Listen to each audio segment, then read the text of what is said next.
Chapter 17.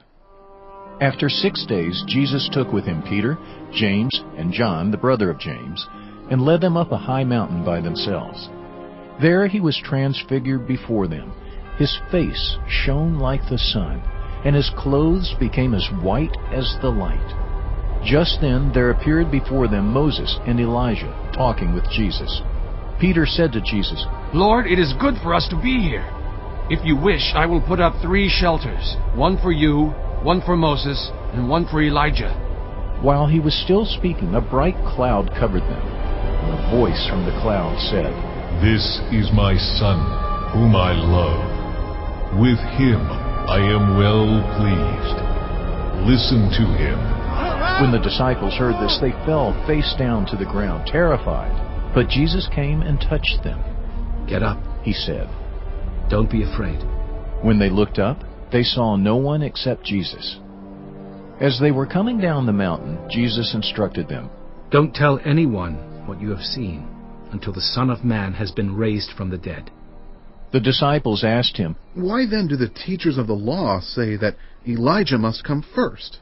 Jesus replied, "To be sure, Elijah comes and will restore all things. But I tell you, Elijah has already come, and they did not recognize him, but have done to him everything they wished. In the same way, the Son of Man is going to suffer at their hands."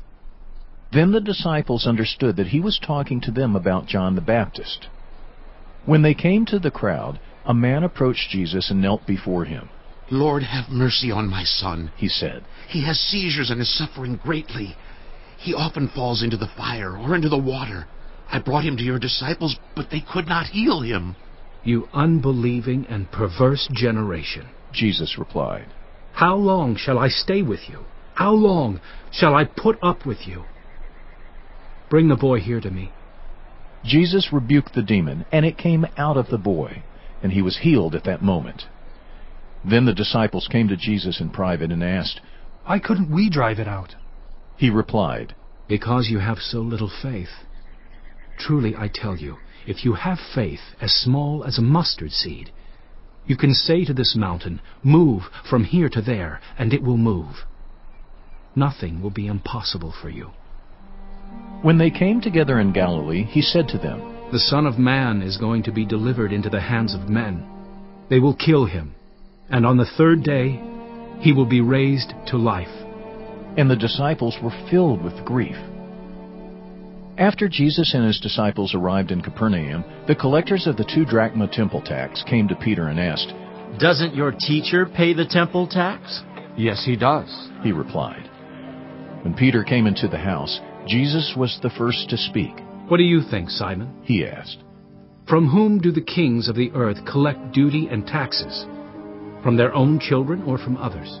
"From others," Peter answered. "Then the children are exempt." Jesus said to him, "But so that we may not cause offense, go to the lake and throw out your line. Take the first fish you catch, open its mouth, and you will find a 4 drachma coin. Take it, and give it to them for my tax and yours." Chapter 9.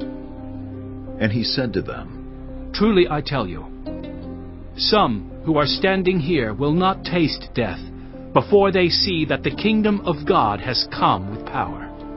After 6 days, Jesus took Peter, James, and John with him, and led them up a high mountain where they were all alone.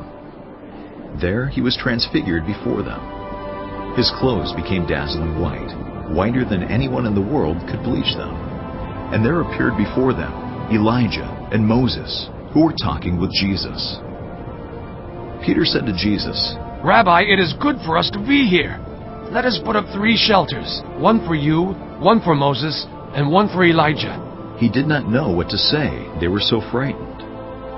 Then a cloud appeared and covered them, and a voice came from the cloud. "This is my Son, whom I love. Listen to him." Suddenly, when they looked around, they no longer saw anyone with them except Jesus. As they were coming down the mountain, Jesus gave them orders not to tell anyone what they had seen until the Son of Man had risen from the dead. They kept the matter to themselves, discussing what rising from the dead meant. And they asked him, "Why do the teachers of the law say that Elijah must come first?" Jesus replied, To be sure, Elijah does come first, and restores all things. Why then is it written that the Son of Man must suffer much and be rejected? But I tell you, Elijah has come, and they have done to him everything they wished, just as it is written about him. When they came to the other disciples, they saw a large crowd around them, and the teachers of the law arguing with them. As soon as all the people saw Jesus, they were overwhelmed with wonder and ran to greet him. What are you arguing with them about? He asked. A man in the crowd answered, Teacher, I brought you my son, who is possessed by a spirit that has robbed him of speech. Whenever it seizes him, it throws him to the ground. He foams at the mouth, gnashes his teeth, and becomes rigid. I asked your disciples to drive out the spirit, but they could not. You unbelieving generation, Jesus replied, how long shall I stay with you? How long shall I put up with you? Bring the boy to me. So they brought him. When the spirit saw Jesus, it immediately threw the boy into a convulsion. He fell to the ground and rolled around, foaming at the mouth. Jesus asked the boy's father, How long has he been like this? From childhood, he answered. It has often thrown him into fire or water to kill him. But if you can do anything, take pity on us and help us. If you can, said Jesus. Everything is possible for one who believes. Immediately the boy's father exclaimed, I do believe. Help me overcome my unbelief. When Jesus saw that a crowd was running to the scene, he rebuked the impure spirit. You deaf and mute spirit, he said, I command you, come out of him, and never enter him again. The spirit shrieked, convulsed him violently, and came out. The boy looked so much like a corpse that many said, He's dead! But Jesus took him by the hand and lifted him to his feet, and he stood up. After Jesus had gone indoors, his disciples asked him privately, Why couldn't we drive it out? He replied, This kind can come out only by prayer. They left that place and passed through Galilee. Jesus did not want anyone to know where they were, because he was teaching his disciples. He said to them, The Son of Man is going to be delivered into the hands of men. They will kill him, and after 3 days he will rise. But they did not understand what he meant, and were afraid to ask him about it. They came to Capernaum. When he was in the house, he asked them, What were you arguing about on the road? But they kept quiet, because on the way they had argued about who is the greatest. Sitting down, Jesus called the 12 and said, Anyone who wants to be first must be the very last, and the servant of all. He took a little child, whom he placed among them. Taking the child in his arms, he said to them, Whoever welcomes one of these little children in my name welcomes me. And whoever welcomes me does not welcome me, but the one who sent me. Teacher, said John, we saw someone driving out demons in your name, and we told him to stop because he was not one of us. Do not stop him, Jesus said, for no one who does a miracle in my name can in the next moment say anything bad about me. For whoever is not against us is for us. Truly, I tell you, anyone who gives you a cup of water in my name, because you belong to the Messiah, will certainly not lose their reward. If anyone causes one of these little ones, those who believe in me, to stumble, it would be better for them if a large millstone were hung around their neck and they were thrown into the sea. If your hand causes you to stumble, cut it off.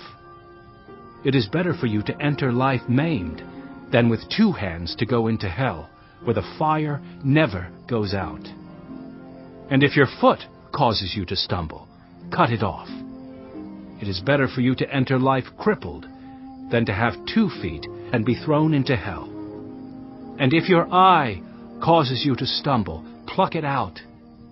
It is better for you to enter the kingdom of God with 1 eye than to have 2 eyes and be thrown into hell, where the worms that eat them do not die, and the fire is not quenched. Everyone will be salted with fire. Salt is good, but if it loses its saltiness, How can you make it salty again? Have salt among yourselves, and be at peace with each other. Chapter 9. About 8 days after Jesus said this, he took Peter, John, and James with him, and went up onto a mountain to pray. As he was praying, the appearance of his face changed, and his clothes became as bright as a flash of lightning. 2 men, Moses and Elijah, appeared in glorious splendor, talking with Jesus. They spoke about his departure, which he was about to bring to fulfillment at Jerusalem. Peter and his companions were very sleepy, but when they became fully awake, they saw his glory, and the 2 men standing with him. As the men were leaving Jesus, Peter said to him, Master, it is good for us to be here. Let us put up 3 shelters, one for you, one for Moses, and one for Elijah. He did not know what he was saying. While he was speaking, a cloud appeared and covered them, and they were afraid as they entered the cloud. A voice came from the cloud, saying, This is my Son, whom I have chosen. Listen to him. When the voice had spoken, they found that Jesus was alone. The disciples kept this to themselves, and did not tell anyone at that time what they had seen. The next day, when they came down from the mountain, a large crowd met him. A man in the crowd called out, Teacher, I beg you to look at my son, for he is my only child. A spirit seizes him, and he suddenly screams. It throws him into convulsions so that he foams at the mouth. It scarcely ever leaves him, and is destroying him. I begged your disciples to drive it out, but they could not. You unbelieving and perverse generation, Jesus replied, how long shall I stay with you and put up with you? Bring your son here. Even while the boy was coming, the demon threw him to the ground in a convulsion. But Jesus rebuked the impure spirit, healed the boy, and gave him back to his father. And they were all amazed at the greatness of God. While everyone was marveling at all that Jesus did, he said to his disciples, Listen carefully to what I'm about to tell you.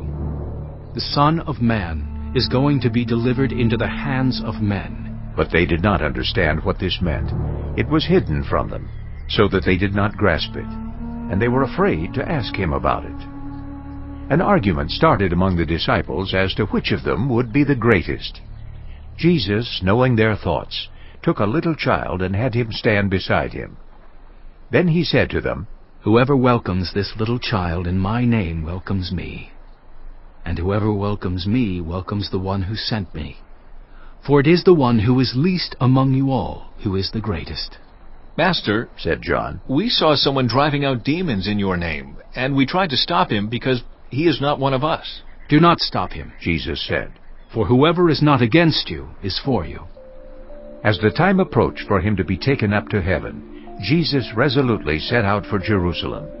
And he sent messengers on ahead, who went into a Samaritan village to get things ready for him. But the people there did not welcome him, because he was heading for Jerusalem. When the disciples, James and John, saw this, they asked, Lord, do you want us to call fire down from heaven to destroy them? But Jesus turned and rebuked them. Then he and his disciples went to another village. As they were walking along the road, a man said to him, I will follow you wherever you go. Jesus replied, Foxes have dens and birds have nests, but the Son of Man has no place to lay his head. He said to another man, Follow me. But he replied, Lord, first let me go and bury my father. Jesus said to him, Let the dead bury their own dead, but you go and proclaim the kingdom of God.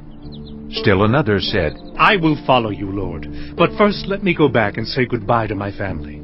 Jesus replied, No one who puts a hand to the plow and looks back is fit for service in the kingdom of God.